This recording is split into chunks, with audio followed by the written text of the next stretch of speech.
આજનો દિવસ બરાબર નેશનલ એટલે કે રાષ્ટ્રીય સાયન્સ એટલે કે વિજ્ઞાન દિવસ જે આપણા ભારતમાં ઉજવાય છે 28 ફેબ્રુઆરીએ પહેલા દિવસ કેમ ઉજવાય છે એ જાણો તો સીવી રામન હતા જેમની યાદમાં 28 ફેબ્રુઆરીએ રાષ્ટ્રીય વિજ્ઞાન દિવસ તરીકે ઉજવવામાં આવે છે બરાબર સીવી રામન હતા એમને શોધ કરી હતી બરાબર અને એમને શોધ ઘણી બધી કરી હતી પરંતુ તેમાં સૌથી પહેલું રામન પ્રકિરણ જેની સૌથી વધુ અને પ્રખ્યાત શોધના કારણે એ શું થયા ફેમસ થયા અને એમનો અહેવાલ ગ્રંથ કહીએ કે જેમની રામન ઇફેક્ટ બરાબર એમની અટકના કારણે એનું નામ આપ્યું રામન ઇફેક્ટ જેની પ્રકાશનું પ્રકિરણ બરાબર જે તમે 6-7 8 પ્રકાશનું પ્રકિરણ ભણો છો એને રામન ઇફેક્ટ કહેવાય અને સીવી રામને આપ્યું હતું અને એમની યાદમાં 28 ફેબ્રુઆરી વિજ્ઞાન દિવસ ઉજવવામાં આવે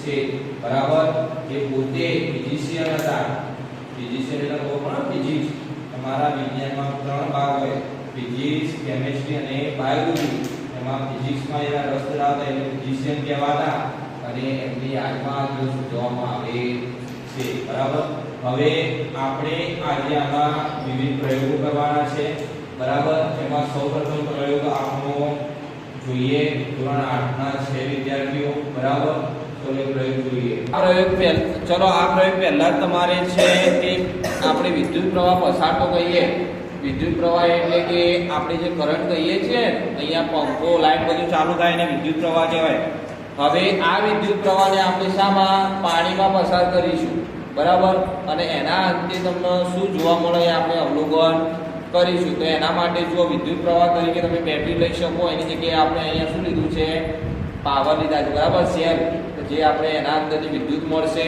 એ સેલના બંને છેડા બંને વાયર સાથે જોડેલા છે અને બંને વાયરના બે છેડા જે ખુલ્લા છે એ આપણે એમાં તમે કોઈ પણ કાર્બનના સળિયા સાથે જોડી શકો પણ કાર્બનનો સળિયો નથી એટલે એના માટે આપણે શું લીધું છે ખીલી લીધી છે બરાબર હવે આમાં પાણીમાં જુઓ ક્રમશઃ પહેલા આપણે શું નાખીશું આમાં મીઠું જેના કારણે એમાં વિદ્યુત પ્રવાહ પસાર થાય બરાબર છે ચલો પાણીમાં મીઠું નાખ્યું પછી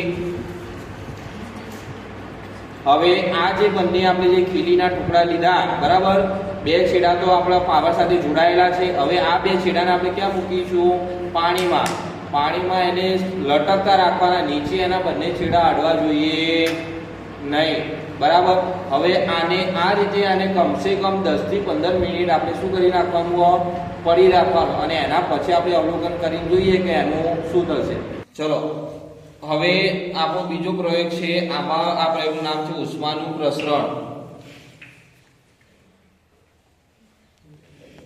ચલો ઉષ્માનું પ્રસરણ માટે હવે આમાં શું છે જુઓ આપણે સામા પ્રસરણ થાય છે તો એના માટે આપણે લોખંડનો એક સળિયો લીધો છે સળિયાની જગ્યાએ આપણે અહીંયા શું લીધું છે ખીલો લીધો છે બરાબર અને એને પકડી રાખવા માટે એટલે એને લીલા લાકડામાં એને શું કર્યું આપણે એને ફસાઈ નાખ્યું તો જેના કારણે આપણને ખબર પડે બરાબર હવે આપણે શું કરવાનું તો પહેલા મીણબત્તીને આપણે સળગાવીશું બરાબર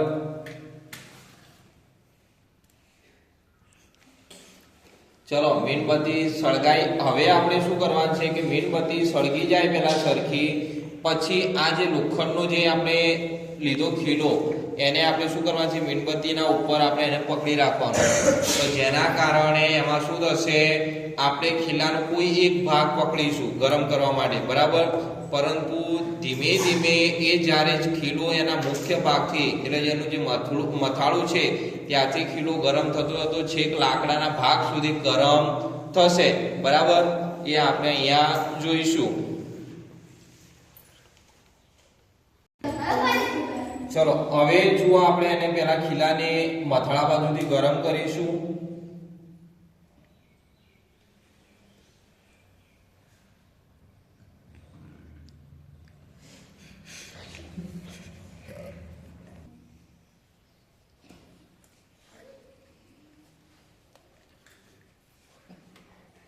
ચલો હવે તમે જુઓ તો ખીલો આખો તમારો શું થઈ ગયો ગરમ થઈ ગયો મથાળા ભાગથી બરાબર હવે ત્યાં આગળ જો મથાળાવાળા ભાગથી તો આપણે એને ગરમ કરવામાં આવ્યું એટલે એટલું તો ગરમ ભાગ થશે પરંતુ જે આપણે લીલું લાકડું લીધું છે ત્યાં આગળ જો આંગળી અડાડવા જઈશું તો ત્યાં પણ શું થઈશું એ ગરમ થઈ ગયું હશે. એનું કારણ શું? આપણે તો એને ગરમ કયો ભાગ કર્યો? મથાળા વાળો ભાગ. જ્યારે ગરમ આખો એનો ખીલો થયો. કેમ? કેમ કે એના અંદર ઉષ્માનું શું થાય? વહન થાય. એટલે એના કારણે ખીલાને આપણે એક તરફથી ગરમ કરીએ તો એ ગરમ થતો હતો છેક એના લાસ્ટ છેડા સુધી એનું ગરમ થાય. બરાબર? એટલે શું થયું? ઉષ્માનું વહન થયું. બરાબર? તો આ પ્રયોગ એ સૂચવે છે.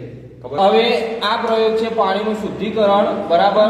તો જેમાં આપણે એકદમ ગંદુ ડોળું પાણી લઈશું અને એનું સ્ટેપ બાય સ્ટેપ એનું શુદ્ધિકરણ કઈ રીતે થાય, બરાબર, એ જોઈશું. પહેલા જ આના માટે જો તમે જુઓ તો આપણે જે બહાર જે ગટરનું પાણી ઠાલવીએ, નદીનું પાણી ગંદુ હોય, બરાબર, છતાં આપણે બોર દ્વારા એનું જ્યારે પાણીનો બહાર નિકાલ કરીએ વગર પાણી કેવું ચોખ્ખું હોય. બરાબર? તમે ઉપર ગંદુ પાણી નાખો છતાં તમને અંદરથી કેવું પાણી નીકળે? ચોખ્ખું.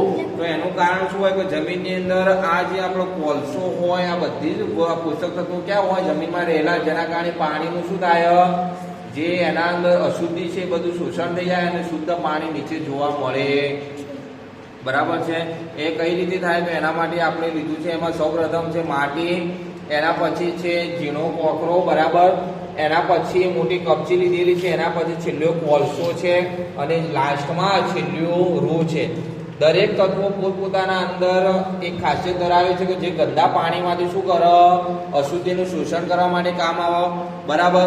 હવે તમે જોઈ શકો આપણે લીધેલું આ પાણી તદ્દન ખરાબ દેખાય છે. બરાબર? હવે આ એકદમ ખરાબ પાણી છે.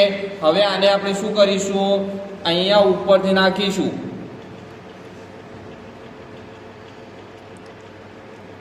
હવે તમે જુઓ એના અંદર જે કાણા પાડ્યા છે એના થકી એ પાણી ક્યાં જાય છે? નીચે પથ્થરમાં જાય છે. બરાબર? હવે આ પાણીને આપણે સતત અહીંયાથી ગંદુ પાણી નાખતા જઈશું. અહીંયાથી પાણી અહીંયા જશે, અહીંયાથી પાણી આપણે મોટી કપચીમાં જશે, એમ સ્ટેપ બાય સ્ટેપ છેલ્લે ક્યાં જશે? રૂમાં પાણી જશે. બરાબર?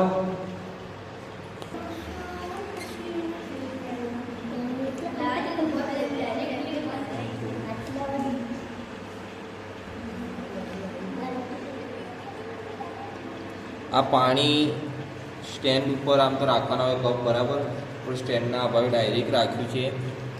તમે જોઈ શકશો અહીંયાથી પાણી અહીંયા જાય છે, અહીંયાથી પાણી પાછું નીચે ઉતરવા લાગ્યું છે. બરાબર છે? અને એને આપણે પૂરેપૂરો ટ્રાય કરીશું કે આ કપ છે એ ડાયરેક્ટ કપસી ઉપર એનું પાણી પડે. બરાબર છે? તમે જુઓ ક્રમશઃ એનું પાણી જવા લાગ્યું છે.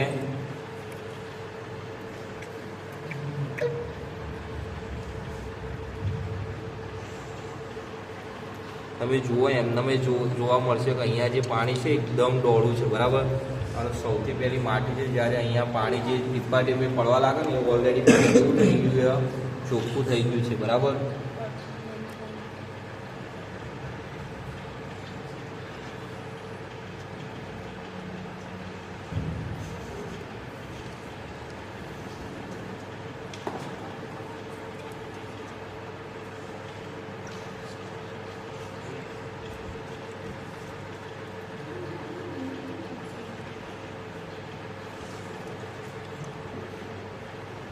છેક છેલ્લે સુધી પાણી પહોંચી ગયું છે. બરાબર છે? છેલ્લે તમને જે પાણી જોવા મળે એ તમને બતાવું છું.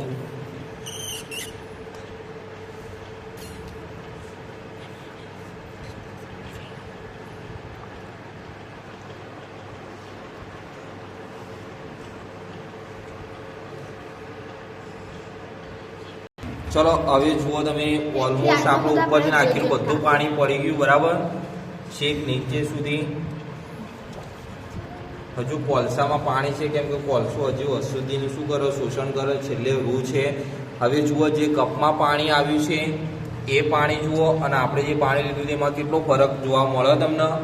બરાબર?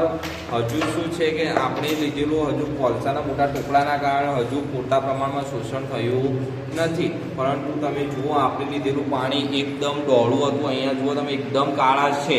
જ્યારે આપણે મળેલું પાણી કેવું છે?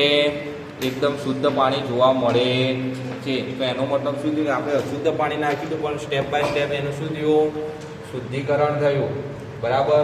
તો આ જ કારણે આપણે ઉપર ગમે તેવું પાણી વેડીએ છતાં અંદર જે આપણને કેવું પાણી મળે? ચોખ્ખું પાણી મળે છે. બરાબર? આ છે તમારો પ્રયોગ. જુઓ હવે પાણીની અંદર પહેલા તો આપણે મીણબત્તી સળગાવી, બરાબર. નીચે પાણી છે, એને તમે પાણીમાં કોઈ ડીશમાં કોઈ હવા ચૂસતું હોય એને એમનો ઉપયોગ કરી શકો. હવે મીણબત્તી સળગે છે, બરાબર.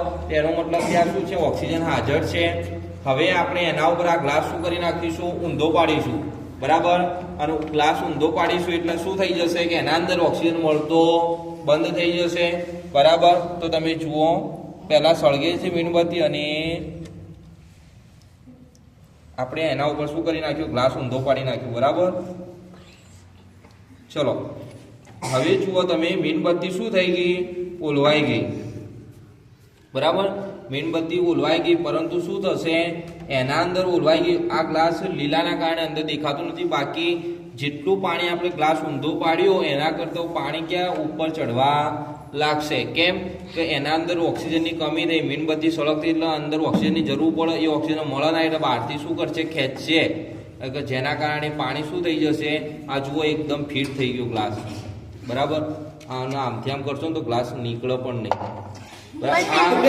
આ માટે ઓક્સિજન હાજર હોવું જોઈએ, બરાબર. હવે આપણે અત્યારે આ સળગમ મીણબત્તી, એનો મતલબ અહીંયા ઓક્સિજન હાજર છે, આ મૂકી દે, બરાબર.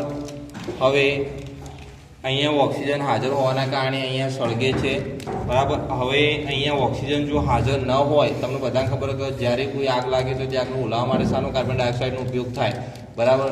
તો એના કારણે આ ઓલવાય છે કે નહીં, તો એ જોવાનું છે, બરાબર. તો સૌપ્રથમ જુઓ, આપણે મીણબત્તીને પાણીમાં રાખી છે.